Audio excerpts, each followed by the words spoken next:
Varanasi news हम पहुंच चुके हैं वाराणसी जिला कार्यालय में।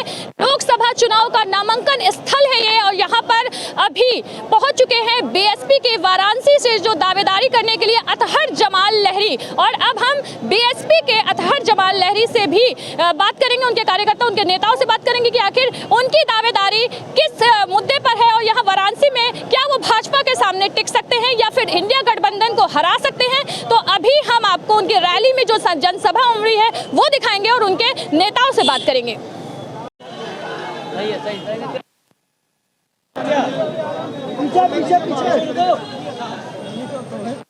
पीछे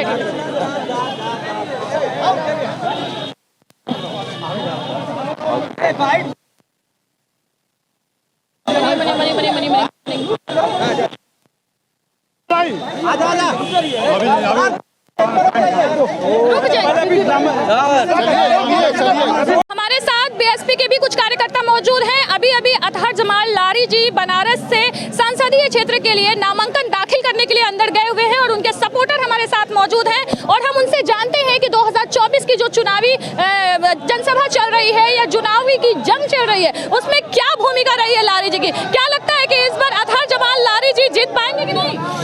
अतहर जमाल लहरी जी बहुत ही पुराने सामाजिक कार्यकर्ता हैं और बहुजन समाज पार्टी के अध्यक्षा आदरणीय बहन जी ने बड़े ही विश्वास जता के उनको चुनाव मैदान में उतारा है खिलाफ। और हमारा मुद्दा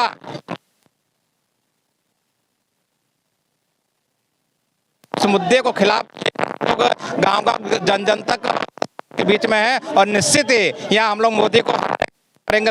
आदरणीय पार्टी मोदी को हराने का काम कर रही है, तो इंडिया गठबंधन में शामिल क्यों नहीं? इंडिया गठबंधन में हम शामिल क्यों हो? हमारा गठबंधन जन जन से है, हमारा गठबंधन मुस्लिम समाज के लोगों से। हमारा पार्टी को बी पार्टी कहा जाता है बाहर से बीजेपी को सपोर्ट करती है। नहीं, आप सोचिए हमारी पार्टी को भी सही, ये आप लोग मीडिया की साजिश है। बी पार्टी हम है कि समाजवादी मीडिया की साजिश है? तो मीडिया अब तक आ क्यों नहीं? समाजवादी पार्टी देखिए बी पार्टी है, क्योंकि आप देख जो जब भी उनके यहाँ कार्यक्रम होता है, भारतीय जनता पार्टी के बड़े नेता, चाहे मोदी हो, चाहे योगी हो, चाहे नितिन गडकरी, कोई भी हो, वहाँ जाता जरूर है। आकाश आनंद जी को दिया गया। नहीं, आकाश आनंद जी को, ये बहन जी का मामला है, देखिए क्यों हटा दिया गया। ये बहन जी देवी हैं। बहन जी को हमारी बहुजन समाज पार्टी की जो राष्ट्रीय अध्यक्षा है, उत्तर प्रदेश की जो पूर्व मुख्यमंत्री है, उनको न्याय की देवी कहा जाता है। उत्तर प्रदेश में तो पीएम मोदी की लहर है, बनारस से पीएम मोदी की लहर है, उनके सामने कितने देर तक टिक पाएंगे अतहर जमाल लहरी? ऐसा कोई बात नहीं है कि प्रदेश में जो है नहीं है। पूरे देश में भारतीय जनता पार्टी का कोई लहर नहीं है। सारा जो है तो बहुजन समाज पार्टी, कांग्रेस पार्टी, सारे पार्टियों का लहर है। सभी पार्टी वो रह के अपनी जबान और नारा को बदल रहे हैं। उनको इतना घबराहट हो रहा है कि हम हार रहे हैं। जो 400 पार का नारा दिए रहे, हमको लगता है कि वो 100 भी पार नहीं कर पाएंगे। कितनी सीटें लेकर के आ पाएगी बसपा? हमारी बसपा की गवर्नमेंट बनेगी। हमारी हार 400 से हार मैडम, 400 से हार बनारस में पूरे। मोदी जी कह रहे हैं 400 पार, 400 पार। अब हमारे 400 पार नहीं है, 440 पार नहीं है। 400 नहीं, 40 नहीं पाएंगे भारतीय जनता पार्टी के लोग। क्या लगता है कि बसपा आएगी? बिल्कुल बसपा आएगी। बिल्कुल आएगी। कितनी सीटों से? 20% से 400 के पार आएगी बसपा भी? 400 के पार आएगी? नहीं, 272 बसपा पाएगी। 272 बहुमत की सरकार बनाएगी बसपा। हाँ। ये बताइए कि बाहर भी बसपा बड़ा काम कर रही है, क्या लगता है कि बनारस में तो उसकी लहरी कहाँ पर कौन सी सीट सेफ है बसपा के लिए? सारी सीट सही है, नगीना है, अमेठी है, सारे पूरे उत्तर प्रदेश की सीट बसपा की। चंदौली को ले सकते हैं, घोसी से आप ले सकते हैं, ये बगल में हमारे मछली शहर है। आप यहाँ से हमारे जो मौजूदा सांसद है श्याम सिंह यादव जो जौनपुर से लड़ रहे हैं, वो सीट भी हमारी फाइनल है। आप आजमगढ़ से मुस्लिम भाई को उतारा गया है। बनारस में कितने वोटों से जीत सकते हैं अतहर जमाल लहरी? 50,000 वोटों से हम लोग जीतेंगे। अजय राय को भी हरा देंगे? एकदम, हजारा हमारे तीसरे नंबर पे जाएंगे। मतलब पहले नंबर पे कौन जाएगा? बहुजन समाज पार्टी। दूसरे नंबर पे भारतीय जनता पार्टी। तीसरे नंबर पे हजारा कांग्रेस। नंबर गणित बता दिया है कि पहला, दूसरा, तीसरा, गठबंधन तीसरे नंबर पे आ रही है। भैया क्या लग रहा है? ऐसा कहना तो एक जुमला है। जैसे इनके साथी माननीय मतलब एक्स प्रधानमंत्री जी कहते हैं, मायावती जी भी कह रही है। वो तो उनके एजेंट में आई गई हैं। अच्छा, मायावती जी एजेंट है प्रधानमंत्री की?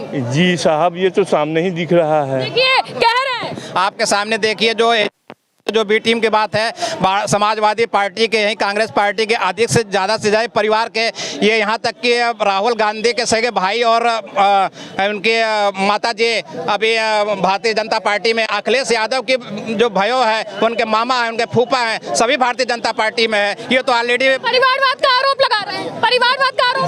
जिनके पास परिवार ही नहीं है, वो परिवार के बारे में क्या जानेंगे। मायावती जी के पास परिवार नहीं है, दोनों के पास नहीं है, मोदी के पास। बिना परिवार का कैसे समाज चलेगा और कैसे देश चलेगा। कांग्रेस के कार्यकर्ता कह रहे हैं कि परिवार जिसके पास नहीं है वो परिवार का सुख नहीं जानता। बहुजन समाज पार्टी पूरा परिवार है इस देश में जितने भी संत महापुरुष हुए, चाहे गौतम बुद्ध से लीजिए, विवेकानंद से लीजिए, दयानंद सरस्वती से लीजिए, क्या किसी के पास परिवार रहा है भाई? परिवार तो मोदी का परिवार टाइटल आ रहा है, वैसे मायावती जी का भी परिवार का टाइटल।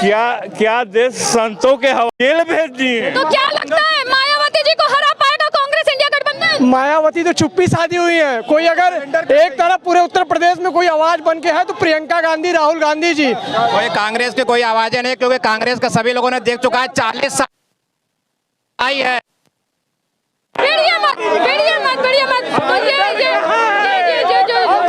मंगलसूत्र की बात करते हैं, वो अपनी पत्नी के मंगलसूत्र का हिफाजत नहीं कर पाए, वो देश। देखिए ये पीछे से ही आगे कांग्रेस में और बीएसपी में भिड़ंत हो चुकी है, और यहाँ पर कहीं दोनों ही पार्टी, ये देखने को मिल रहा है कि दोनों ही पार्टी मायावती को भी मायावती के लिए भी कह रहे हैं कि पीएम को हराना है, इंडिया गठबंधन भी कह रही है कि पीएम को, नरेंद्र मोदी को हराना है, लेकिन दोनों आपस में ही भिड़ती हुई नजर आ रही हैं। अब यहाँ कुछ स्टूडेंट है, स्टूडेंट की बात हम सुनते हैं कि स्टूडेंट क्या कह रहे हैं। मैम 2017 से लेके अभी तक यूपी में जो है 21 पेपर लीक हुआ है। अभी 2024 में देखिए पुलिस का पेपर लीक हुआ है, अभी तक उसका डेट नहीं जारी किया है। जांच चल रही है भैया?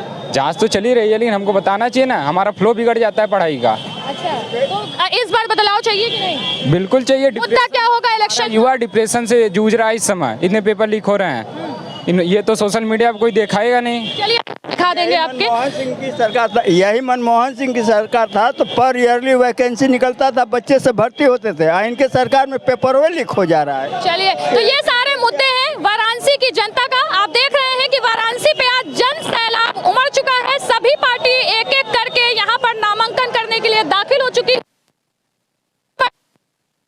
मौजूद है, और सभी पीएम मोदी को हराने की बात करते हुए नजर आ रहे हैं। 13 तारीख को पीएम मोदी का भव्य रोड शो होने वाला है, 14 तारीख को प्रधानमंत्री का नामांकन होने वाला है। उस समय भी काफी भीड़ उमड़ेगी, और हम उनके कार्यकर्ता और प्रधानमंत्री से बात करेंगे, उनके पार्टी से बात करेंगे कि आखिर क्या लगता है कि 400 पार का नारा यूं ही है, या फिर वाकई प्रधानमंत्री में ऐसा दम है कि पूरी देश के जो गठबंधन बन रहा है वो उनको हराने का दम रखते हैं। वैसे बनारस कहा जाता है कि प्रधानमंत्री मोदी का दबदबा बना हुआ है, क्योंकि 10 सालों से लगातार यहाँ के सांसद हैं, और तीसरी बार फिर से एक बार मोदी सरकार की गारंटी दे रहे हैं। अब देखने वाली बात ये होगी कि क्या वाकई 1 जून को वाराणसी की जनता, पूरे देश की जनता एक बार फिर से बीजेपी को जिताती है, या देश में बहुत बड़ा बदलाव होने वाला है। वाराणसी से मैं खुशरंगीना, कैमरामैन इरशाद अहमद के साथ, धन्यवाद।